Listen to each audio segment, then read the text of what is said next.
Hey, what is up, viewers? My name is SDSK, and welcome back to another episode of Cupid, a visual novel. Thank you guys so much for the support on the first two episodes. I really do appreciate it. It's awesome seeing you guys enjoy and support a series that I'm actually having a lot of fun with as well. And with that said, ladies and gentlemen, let's continue our journey to fall in love in France. If you guys missed out the first two episodes, there'll be a link in the description below. I definitely recommend checking it out because it's actually a story-based content, so it has a flow to it. Watch everything else, and with that said, let's continue. She sat down in front of the piano, admiring the ice cream and ebony keys underneath her fingers. That is my freaking chair squeaking. I was like, what is that the piano? That's beautiful. It sounds like a chair. Oh god. Her own piano was broken and beaten. Father has sold his horse for it. The A3 key never played, but the strings would creak when it was cold. But it had never failed her. She knew the keys like they were her own fingers. She whispered to the new piano softly, as if coaxing a beautiful, untamed animal. "Let's be friends, okay?" She saw Rosa at the far end of the podium, watching her diligently. There was a renewed vigor in her blood. She could hear the keys calling out to her, a song that would make him smile. She placed her fingers on the keys. She began to play.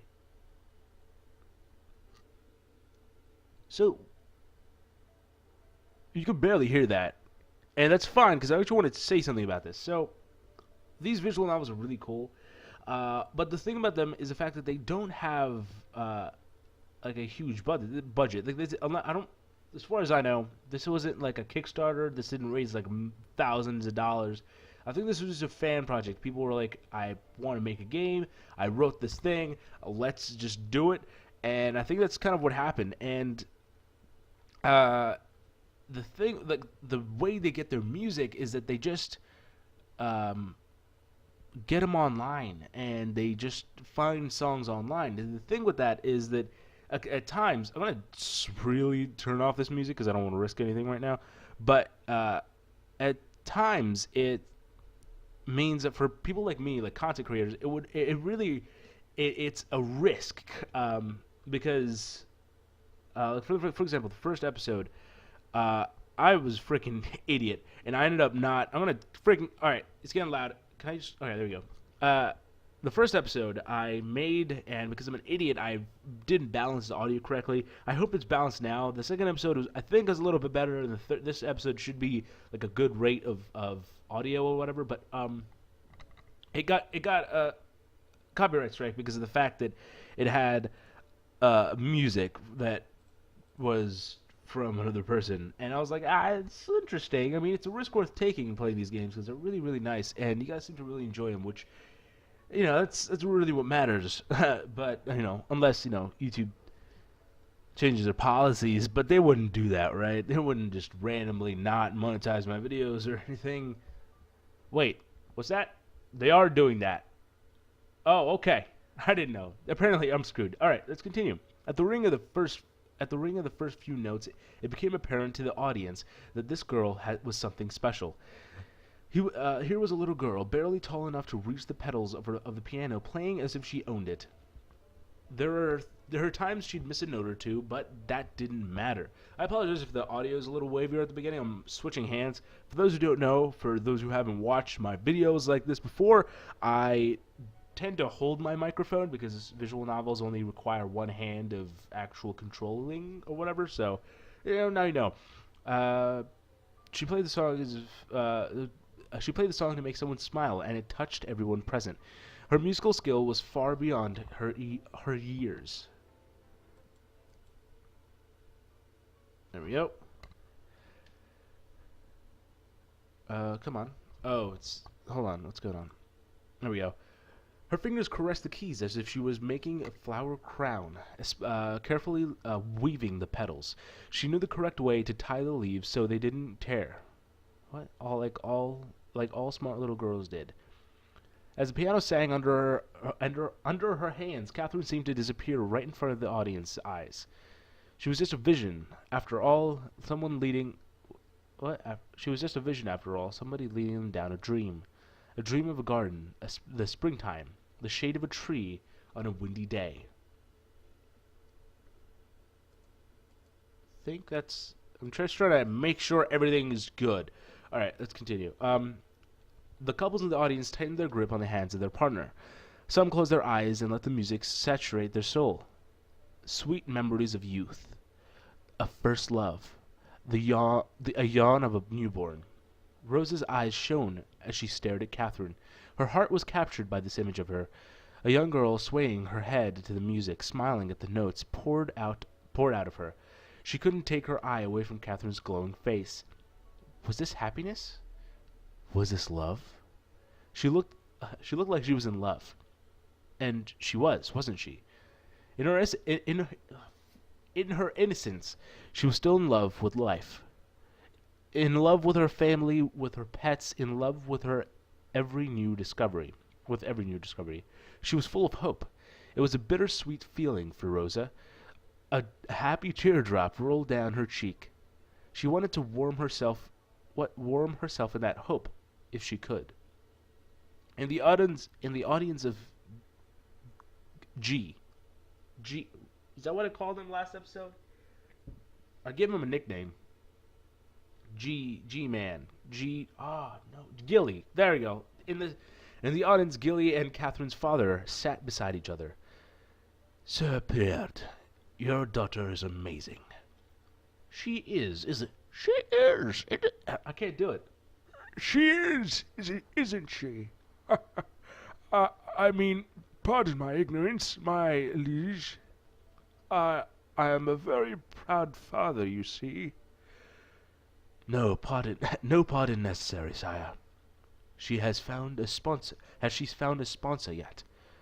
The Duke of Versailles once spoke to me about it, but we have not made any arrangements. Then I must steal her away as soon as possible. Sire? I'd like to be Catherine's primary sponsor, if that is all right with you. Why, sire? I don't know if I could nail that voice like 100% of the time. And to further and to further cement my status, that piano she's playing right now, it is hers. I've bought it for her. Friend Kuss's eyes widened in astonishment. That is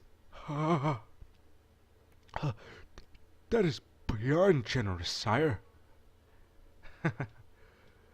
G smiled. Well, I must make it hard for you to refuse me, you see. I took the opportunity of asking you outright. You see, the Duke might offer an extravagant piano plated in gold. In that case, I have no choice but to humbly concede. What? I'm kidding. The Duke of Versailles is the worst monsieur you will ever meet. The man chuckled. Of course, I will be paying her for her musical tutoring as required, along with an ample stipend to accommodate your family. You don't have to look so surprised, Monsieur Pierre. This is very difficult to say these names. Guillaume, your daughter is a star. Stop it! Self-voicing disabled. Shh. Good God. Hey, I don't know. Oh, that hurt like a mother trucker. I'm injured. Oh, foot slipped. Mother of God. Alright, so my foot slipped and I jacked it on the frickin' chair. Like it dug into my, behind my heel on the soft. Anyway, your daughter is a star. There is an effulgence about her that enraptures the soul. There is no doubt in my mind that she will succeed. Thank you deeply, my liege. Please, call me Monsieur. What is that? Is that any better? Like, that doesn't make you any more respected? Like, it's like someone going, "Thank you, Mister." No, please call me Sir. Sir's fine. Let me remind you, this generosity isn't without charge. Her tutoring will be done at my house. I want to monitor her progress. Apart from that, I'd very much like Catherine to visit me and play from time to time.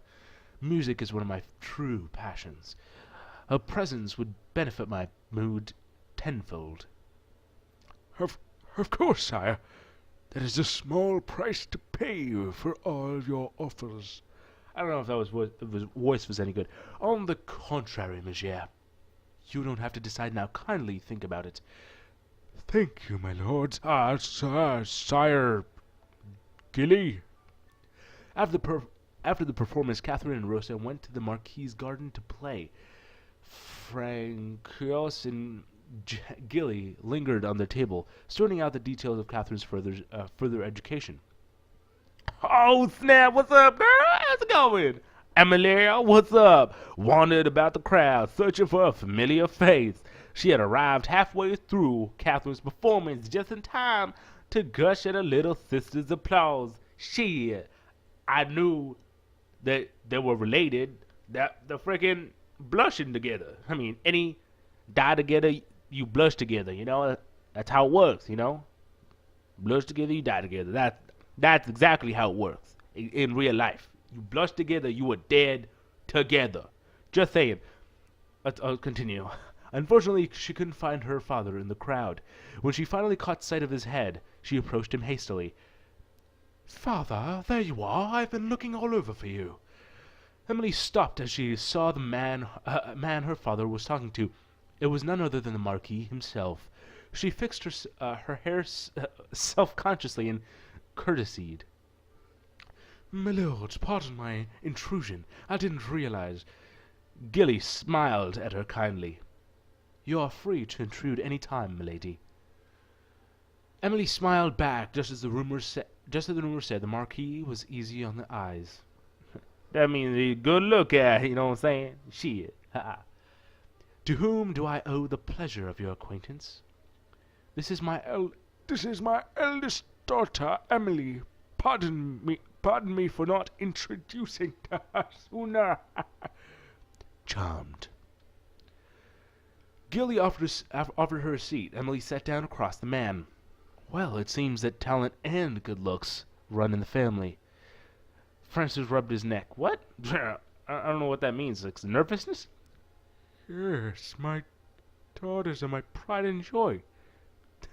Thankfully, they both look after their mother. I can't speak in that voice in very long. I don't know what to say anymore.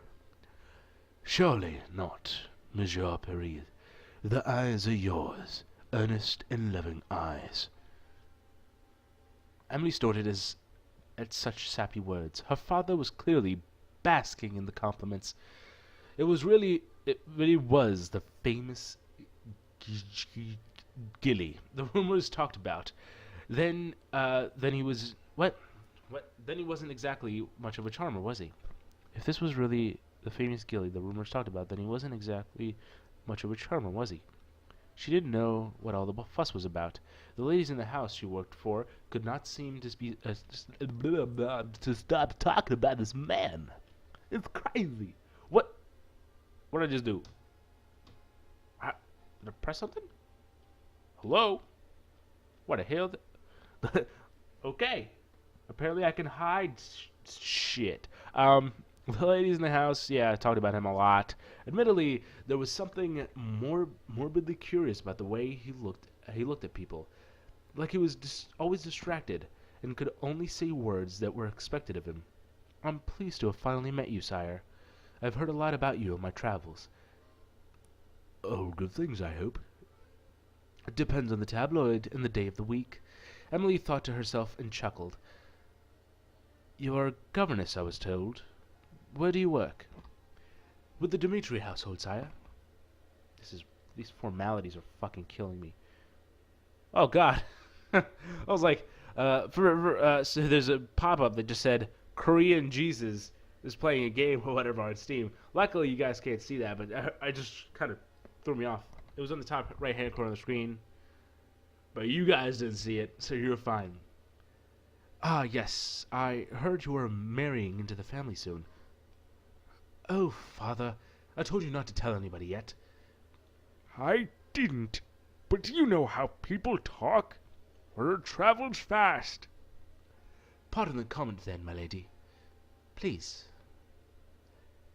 You betrothed is...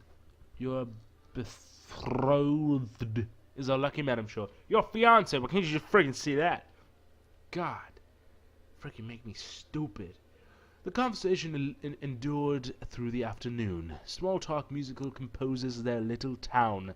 Catherine's musical background, students, whatever, Emily's work. Emily played with her napkin, offering drawl options on the particular drawl topics. Boring, I'm guessing. Maybe, I don't know. All throughout the exchange, Emily observed the infamous Marquis de Gour. This was him? The audacious, shameless flirt of the royal court and tabloids. According to the rumors, he was able to bet the widowed Countess of Devonshire and her daughter At the same time. That's rambunctious. And even had a tumultuous relationship with the Prince of Gurren. He was swung both ways. All right, Gilly, that's what I had to see. He didn't limit himself to royalty, or so the tabloids said. His latest flirt was with an English poet, who they say almost killed him when he was caught with another man. What? Or woman? At this point, who knew what was real and what was a blatant lie made up by the newspapers? She looked forward to meeting him, and there he was, finally. Was talking about sampling the new bakery creme brulee? She couldn't say she was disappointed exactly, but the Marquis was a depressingly normal man. Maybe even boring, Emily ventured. She watched as his gaze flickered across her hair, her nose, before lazily trailing away. How infuriating. She wondered if he would suddenly say something coy, or insist to dance with her. Just something outrageous. I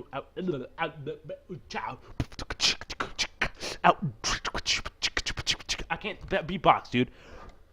My extent of beatboxing goes...